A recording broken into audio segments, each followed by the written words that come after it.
Hey guys, how's it going? This is James from Butler Farms, and we are here in Central Alabama, and we have, for the first time in about a month and a half, gotten some measurable rain. It has been so incredibly dry, and so that's going to help a lot with the raised beds and things like that. And it's been kind of overcast and drizzly all day long, and I was able to get out in the garden a little while, get my hands dirty, and get some onion sets put in the ground, about 100 of those. So we'll overwinter those in the garden, and we'll hopefully have some onions ready to go next spring.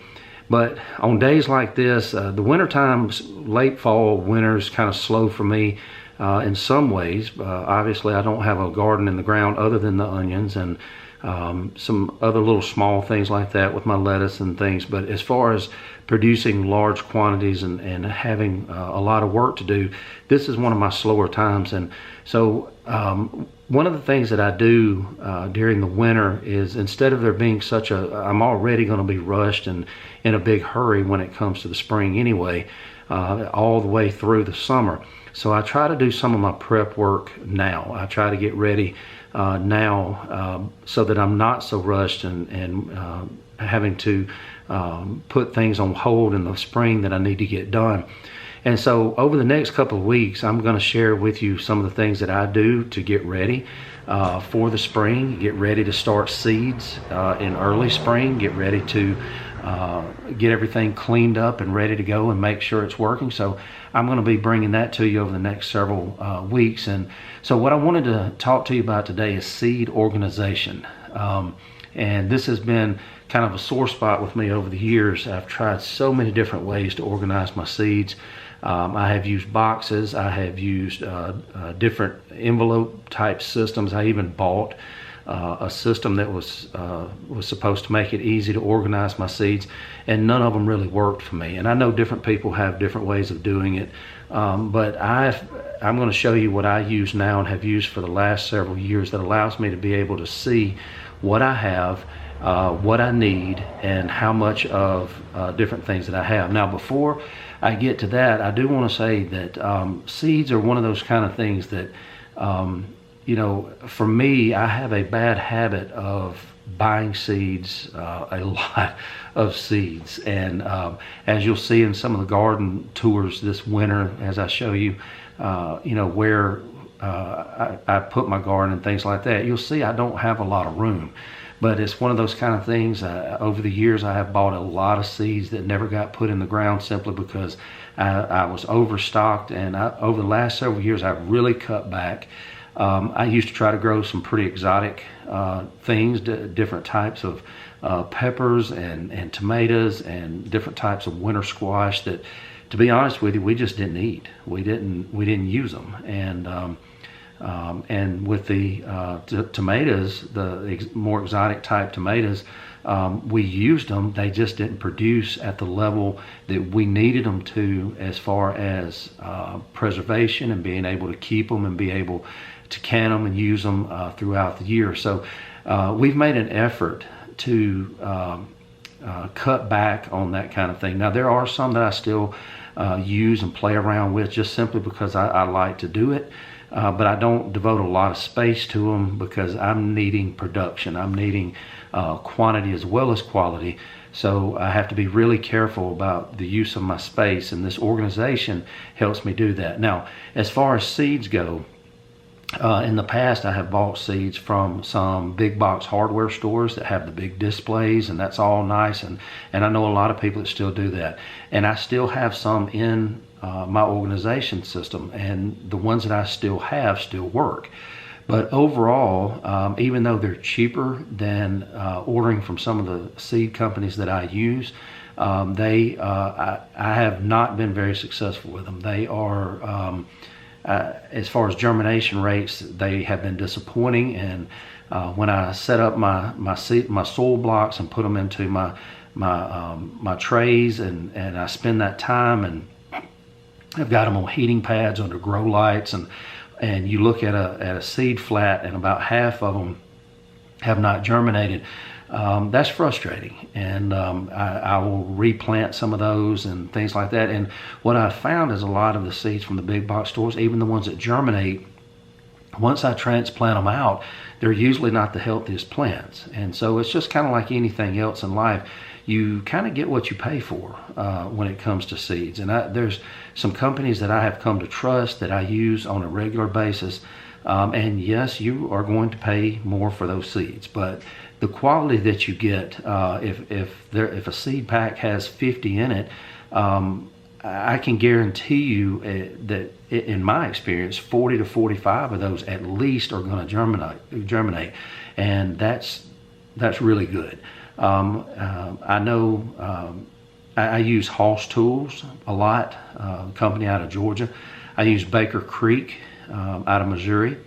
I use Southern Exposure Seed Exchange. I use Seed Savers Exchange. Just reputable companies like that I know that what I'm getting is quality. I know what I'm getting is going to have high germination rates, and the ones that germinate are going to be healthy plants. So, you know, I understand that money's an issue. It is for us as well. But I also know that if I will spend a little bit more on my seeds, I'm going to get a much bigger return back. They're healthier plants. They put out more produce.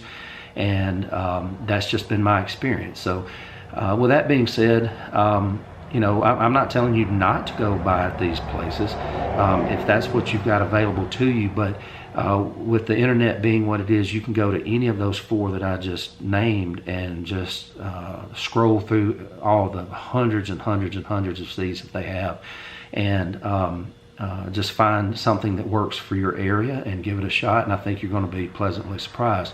Now, this is also late here in fall and into winters when the seed catalogs start coming out for these companies. And for plant geeks like me, that is an exciting time, because I can spend hours just looking through these seed catalogs and reading the different descriptions and things like that. And there's always a temptation to order, and I have been guilty of that in the past. But like I said a while ago, we have, because of the price of everything now and the fact that we're trying to production of quality food is what we're after. I don't buy a lot of the exotics anymore. I don't buy a lot of the different fancy tomatoes and other vegetables. I know I keep bringing up tomatoes, but it's just right here in front of me. But you do whatever you need to do to make that happen. And I'm going to show you real quick as far as my organization goes, what I use. So let me get the camera turned around here, and we will take a look. Now, as I said, I tried many different things, and what I have found, I went to, I guess it was Walmart, and bought this big 3-ring binder. And I went to the part of the store where they, the photo part of the store, and I bought sheets that are made to hold 3x5 pictures. And they are the perfect size for my seed packets. And what it does is, for instance, up here, this is my favorite salad blend from Baker Creek. It's called Rocky Top Lettuce. And you can see here on the front of the pack, I've put the date that I got these seeds. And you can stack the seed, you know, the packets behind it. Down here at the bottom, there's several different brands of I know back here I can see a Baker Creek. In front of it I can see a Hoss Tools, and this is a Southern Exposure Seed Exchange here on the front. There's really no difference in it other than when I got them. But that allows me to put the oldest ones up front. I use those first and get rid of them. And all of these, for instance, are Danvers 126 carrots. And then you move over here and I get into some that are supposed to be a lot better carrot for the south, like this new Carota from Baker Creek. You can also see this Bolero carrot from Hoss up here at the top of the page. And anyway, you can see then I move into different types of tomatoes that I have here. and a lot of different cherry type tomatoes and that kind of thing. This is one that I also want to mention here. I've had really good success with this company called Totally Tomatoes, and I haven't had a lot of success with a lot of northern based seed companies, simply because I don't know if I don't know why they haven't worked as well. But this one is out of Wisconsin actually, but these hybrid tomato seeds that I get from them, this is Juliet. It's more of a paste type tomato, but you can see over here I've got Jet Star and I've got Jet Setter and those kind of things. They work really well here in the South, or they have for me.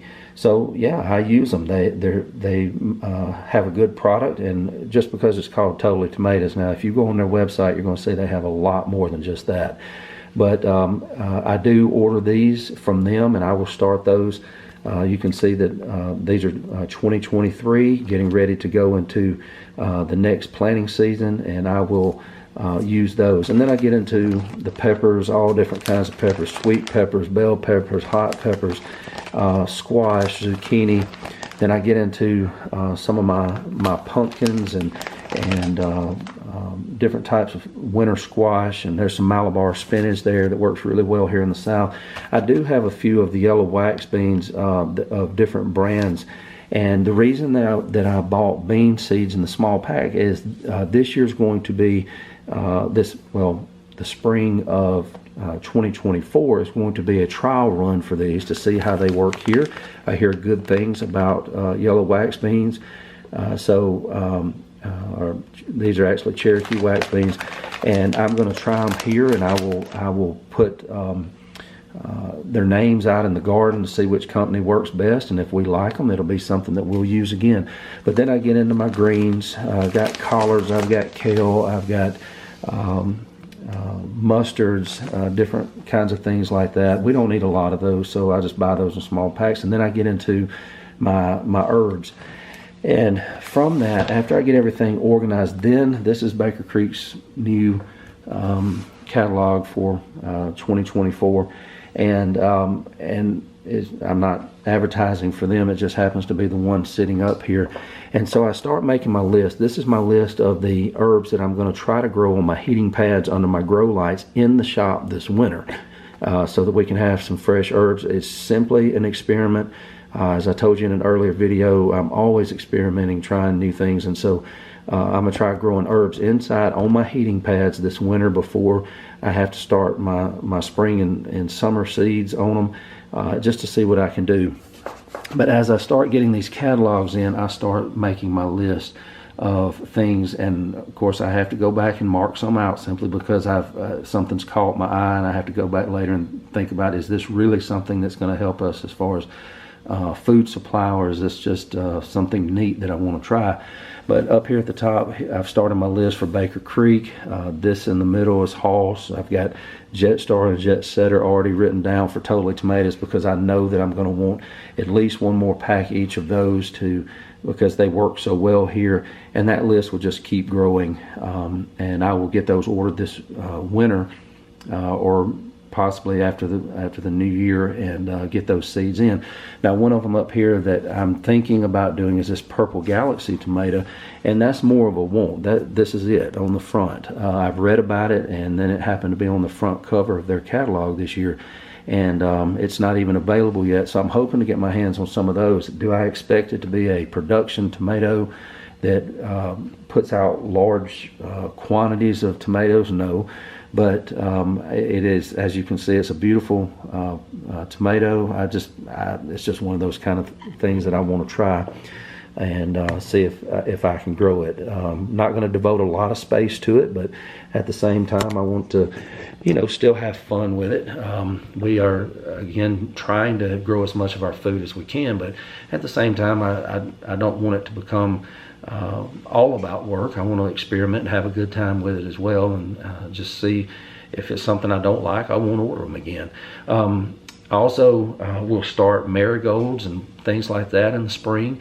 I've got another folder full of those kind of flowers, and I put those in the garden not just because they're pretty, but because of pest control. They help with that. It's a natural way of pest control. So I have to have a way to be able to see what I've got and be able to see which seeds I need to get used up before they get too old and germination rates start going down. And this, I know some people are going to say, well, I don't really like that organization system. But for me, this organization system has worked well. It's worked for several years. I can see what I've got. I can see what I need and things that I need to reorder, and things that I won't try again. I usually try to use things up, but at the same time, once they're gone, if I'm not pleased with them, I won't order them again.